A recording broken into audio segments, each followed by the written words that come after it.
নিজের দেশের football team জিতলে আপনার গর্বে বুক ফুলে ওঠে? পতাকার সম্মান দেখলে মন ভালো হয়ে যায়?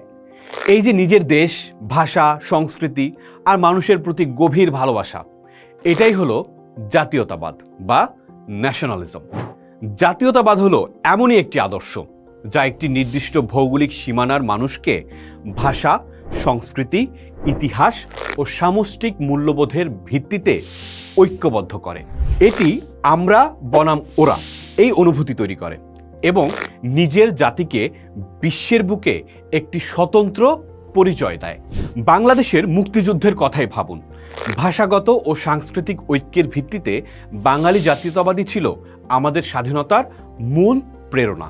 তাহলে জাতীয়তাবাদ তো খুবই ভালো জিনিস, তাই না? হ্যাঁ, অবশ্যই। এটি মানুষকে ঐক্যবদ্ধ করে, দেশের জন্য ত্যাগ স্বীকার করতে শেখায় এবং দেশকে এগিয়ে নিতে অনুপ্রাণিত করে।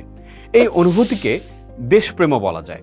কিন্তু সমস্যা শুরু হয় যখনই এই জাতীয়তাবাদ উগ্র বা আগ্রাসী রূপ নেয়। যখন আমি আমার দেশকে ভালোবাসি, এর বদলে আমার দেশই সেরা, বাকি সব দেশ খারাপ, এই মনোভাব তৈরি করে, তখনই বিপদ। ফুটবল খেলার উদাহরণটাই আবার ভাবুন। নিজের দেশকে সমর্থন করা হলো দেশপ্রেম, কিন্তু অন্য দলের খেলোয়াড় বা সমর্থকদের গালি দেয়া, তাদের পতাকা পোড়ানো বা তাদের ছোট করে দেখা, এটাই হলো উগ্র জাতীয়তাবাদ।